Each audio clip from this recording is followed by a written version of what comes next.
इस वीडियो में हम करेंगे क्लास 8 इंग्लिश पोएम 4 के एनसीईआरटी सॉल्यूशंस।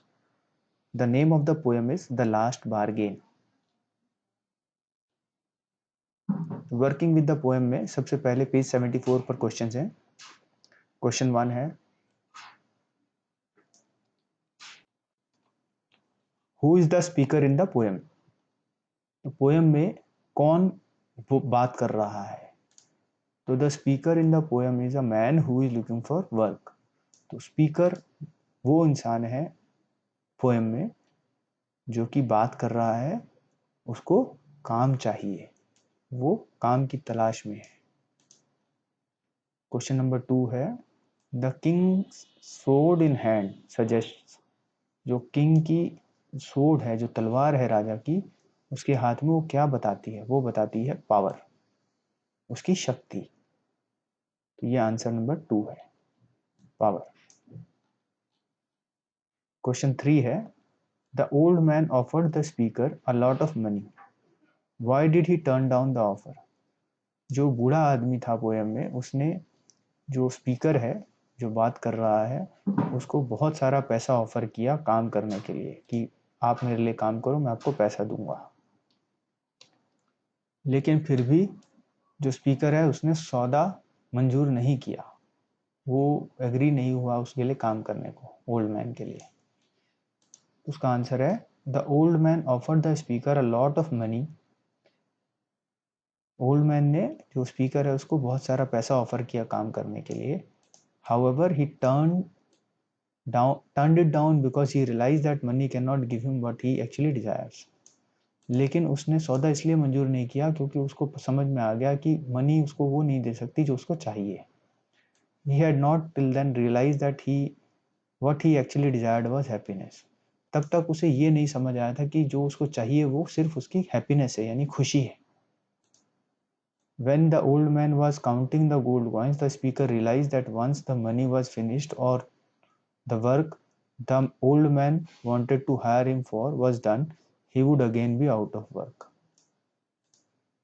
तो जब old man gold coin count कर रहा था तो स्पीकर को समझ में आ गया कि जब तक उसके पास पैसा है या फिर जब वो काम जो मेरे से कराना चाह रहा है खत्म हो जाएगा तो फिर मुझे काम नहीं मिलेगा, तो दोबारा मेरे पास काम नहीं होगा।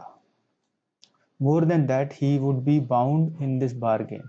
और सबसे बड़ी बात, ये जो एग्रीमेंट करके या ये सौदा करके वो बंध जाएगा, यानी उसको काम ही करना पड़ेगा, चाहे वो नहीं भी करना चाहता तब भी करना पड़ेगा।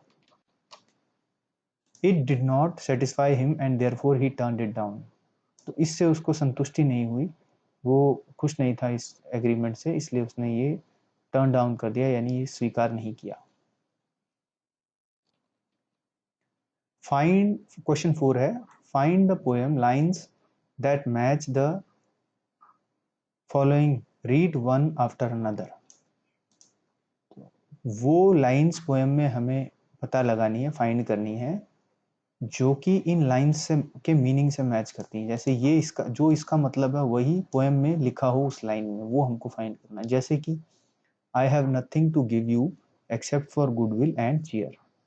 तो ये फर्स्ट वाले में लिखा है कि मैं आपको कुछ नहीं दे सकता, सिर्फ गुडविल और चीयर दे सकता हूँ। तो सेम बच्चे ने बोला था पोएम में, I hire you with nothing, मैं आपको कुछ भी नहीं दे सकता काम के लिए। ऐसे ही सेकंड पार्ट में है, her happiness was no more than sorrow in disguise, यानी उसकी जो खुशी थी वो दुख में बदल जाएगी। ये सेकंड वाला है। तो सेकंड का आंसर है, हमारे पोएम में लिखा है, उस पोएम में, her smile पेल्ड and melted into tears, यानी उसकी जो स्माइल थी वो पीली पड़ गई, फीकी पड़ गई और वो आंसुओं में बदल गई। थर्ड है, the Kings might was not worth much. जो किंग है उसकी जो पावर थी, माइट मतलब पावर, बहुत ज़्यादा नहीं थी उस इंसान के लिए। तो वो इंसान कहता है, but his power counted for not, यानी उसकी पावर मेरे लिए जीरो थी।